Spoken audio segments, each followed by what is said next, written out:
L'univers, une fois compris, se dissout dans sa propre compréhension. Ce qui semble être infini et éternel, a une fin.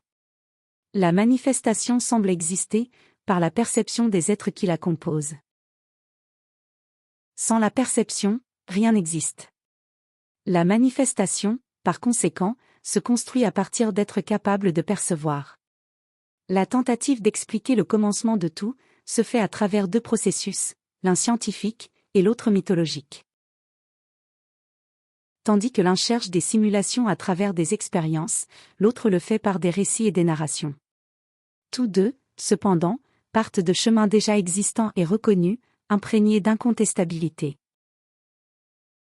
La validité de chacun réside dans le renforcement des convictions qui soutiennent la manifestation et justifient l'apparence de chaque être. La formation de l'univers, cependant, exige non seulement la présence de chaque être, mais aussi leur connexion. Et ce qui relie les êtres est également un être en manifestation. Ce que l'on appelle l'espace n'est pas vide et est composé de la peau de chaque être qui s'y trouve. Et chaque être porte en lui la capacité de percevoir. Un être, en s'individualisant, individualise la compréhension qui existe en lui. La compréhension, une fois individualisée, se limite, et limite la capacité de l'être. L'être ne cherche la compréhension que parce qu'il l'a perdue en s'individualisant. L'individualisation est la créatrice du temps et des espaces. Ce qui semble être la compréhension des choses n'est rien d'autre que l'adhésion à la compréhension des limites imposées. Répondre à cette compréhension partielle est ce que l'on entend comme explication. La conviction est obtenue par l'incontestabilité. Les deux piliers qui la soutiennent sont la science et la mythologie, imprégnées de foi. L'individualisation mal comprise, qui semble donner à l'être en manifestation une reconnaissance, est un sanglot d'une réalité sans fin ni temps.